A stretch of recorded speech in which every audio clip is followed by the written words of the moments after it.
AG47 Fantasy. Welcome to today's video for Wednesday, August 19th. Gonna go over a few guys that I have written down that are worth noting for this weekend's game. On DraftKings, they're doing 2 games on Thursday. They'll probably do 2 games on Friday. Big slate of games on Saturday, but I really hate playing short slate games in daily fantasy. Then I'm probably just not even going to touch those 2 days whatsoever. Play the Saturday GPP, but on DraftDay.com, they'll let you play the whole week. They don't have late game moves, so you got to be very safe with the players that you play. But I got a few good leads on some players on the early looks for the week. So without further ado, let's go over the 10 or so guys that I've written down. Let's start off in Cincinnati. They're playing at Tampa Bay this weekend, and I'm referring to tight end Tyler Eifert. The word has been he has been uncoverable. So I think that Andy Dalton's going to at least give him a lot of targets this week. I think it's going to be more of a safer tight end. And given on the draft day where all I can play are heads up and 50-50s, I'm going to be looking towards a safer lineup. And I think this is what Tyler Eifert brings to the table. The Denver Broncos are going to be playing in Houston, which means Coach Gary Kubiak will be going back to his hometown. But he already announced yesterday that Peyton Manning is expected to be playing a lot this game. So probably a quarter and a half.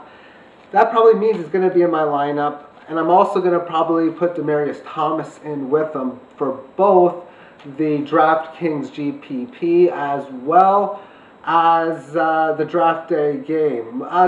With Emmanuel Sanders going through some injuries, most likely that combination is going to do very, very well. Indianapolis is hosting Chicago, and week 2 I don't want to talk too much about matchups. For week 3 I will, but a home game against Chicago is a good matchup for a wide receiver, and Philip Dorsett has been very impressive, so I think he's someone to keep an eye on. The Dallas Cowboys go to San Francisco. I hate the road game, but San Francisco's defense isn't that good.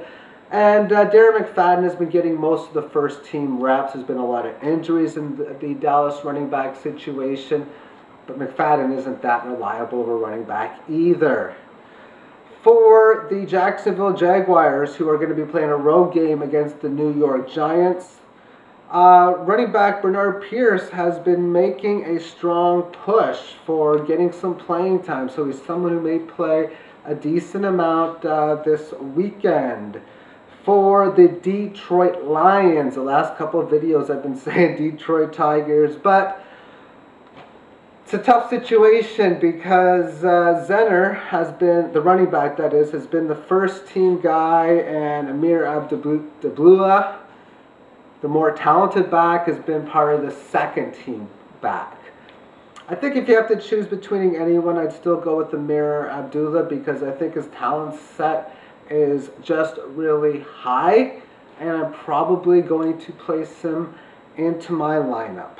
For Green Bay, they're playing a road game against the Pittsburgh Steelers, and tight end Richard Rodgers has been a frequent target for Aaron Rodgers this year in the red zone, and it was noticeable near the end of last season that he was liking this guy, so definitely a tight end worth a look, but I'm probably going to stick with Tyler Eifert in my lineup.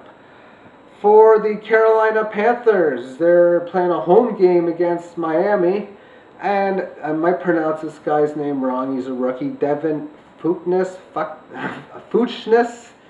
He's a second-round pick. Last week he had 2 catches for 53 yards. Kelvin Benjamin's injured, so he's someone who's probably going to get some first-team reps with Cam Newton. You got Jared Boykin, who's been up and down at the wide receiver position, and it's a home game. But the downside is they're playing Miami, which means that if Devin's going to be covered by Brent Grimes, the Miami defensive back, that could create a mismatch problem for the receiver. Nothing for this week, but if you're in any leagues where you have kick return points, someone to look at is wide receiver Tyler Lockett, who So I meant to start last week. Instead I started Ricardo Laquette, who got nothing. But the problem is he's not playing on offense, but he's playing as a kick and punt returner, and he might be the Devin Hester style returner who can get several touchdowns this season, maybe average 30 yards a kick return, that kind of player. So in those kinds of leagues, he's definitely somebody worth considering putting on your roster, especially in these drafts where you can pick him up near the end where nobody else in your league even knows who he is. Finally, for the Tennessee Titans, who have a home game against the St. Louis Rams, I'm looking at running back Cobb, who has been getting a lot of first-team work. Bishop Sankey, their other running back, having a hard time getting his role as a top running back. And as well on that team, Justin Hunter has been trending up. He really didn't do much at all the last game. But again, somebody worth considering. But they're playing the Rams. The home game is good, but the Rams defense is also a good one at that. But they're more of a better front seven, but their defensive backs are pretty good as well for the second team. So thank you for tuning in. Tomorrow I'll go through my draft day lineup, and have yourself a great day. Bye-bye.